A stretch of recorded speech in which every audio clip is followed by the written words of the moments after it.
र गाइस आज चाहिँ हाम्रो गाउँ खोक्ला बस्तीमा है र रोडको छेउमा चाहिँ यहाँ सर्कस चाहिँ देखाउँदै रहेछ है एकजना अङ्कल आन्टी है र साथैमा दुईजना उहाँहरूको नानीहरू पनि रहेछ है र ठुलो नानीले चाहिँ ठुलो बहिनीले चाहिँ यहाँ मजाले सर्कस चाहिँ दामी देखाइदिइरहेछ है गाइस। र गाइस हामीलाई हेर्नु त एन्टरटेनमेन्ट भइरहेछ है, तर हामीलाई साथैमा डर पनि धेरै नै लागिरहेको थियो है, किनकि बहिनी बा लड्छ कि भनेर है। तर उहाँहरू चाहिँ एकदमै एक्सपिरियन्स हुँदो रहेछ, उहाँहरूको ट्यालेन्ट हेर्नुहोस् त गाइस, यस्तो दामी यस्तो मजाले है ब्यालेन्स यस्तो मजाले एउटा हातमा बाँस राखेर है विदाउट केही बानेको पनि छैन, सेफ्टी केही छैन है, बट अल्सो है यस्तो मजाले ट्यालेन्ट देखायो गाइस। हामीलाई चाहिँ एन्टरटेनमेन्ट चाहिँ धेरै नै गराइदियो। र अहिले भने चाहिँ यहाँ तपाईँले देख्न सक्नुहुन्छ त्यति मात्रै नभएर है बहिनीले चाहिँ 5-6वटा टाउकोमा चाहिँ मट्की चाहिँ राखेर है मट्का चाहिँ राखेर मजाले ब्यालेन्स गरेर चाहिँ मजाले यस्तो मजाले हिँडेको गाइस। हामी देखेर चाहिँ छक्क पऱ्यो क्या, हामी चाहिँ यस्तो हामीलाई डर लागिरहेको थियो यो बहिनी हिँडेको देखेर क्या, तर यो बहिनी चाहिँ मजाले यस्तो सकेको हो।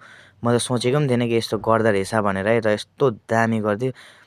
र हामी यहाँ सबैजना चाहिँ हेरेर मजाले इन्जोयमेन्ट गरिरहेछ है गाइस। तर यो बहिनीलाई चाहिँ कस्तो भइरहेको ल है। र गाइस सानो एउटा मान्छेको पेटको लागि चाहिँ हामीले के चाहिँ गर्नु पर्दैन है।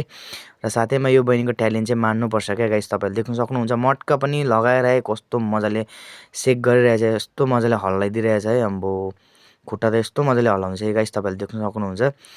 र गाइस हामीलाई त है हेर्नु मजा आइरहेछ, तर यो बहिनीलाई चाहिँ कस्तो भइरहेको होला है। उनीहरूले त्यसै त गरेको होइन नि गाइस है, उनीहरूले यो मजबुरीमै गरेको होला मेबी है, नत्र यस्तो त कसले चाहिँ गर्छ र है। सबैको त्यस्तै हो गाइस। यति भन्दै है हामीले चाहिँ यस्तो मजाले चाहिँ इन्जोय चाहिँ गरे है त गाइस, तपाईँले देख्न सक्नुहुन्छ।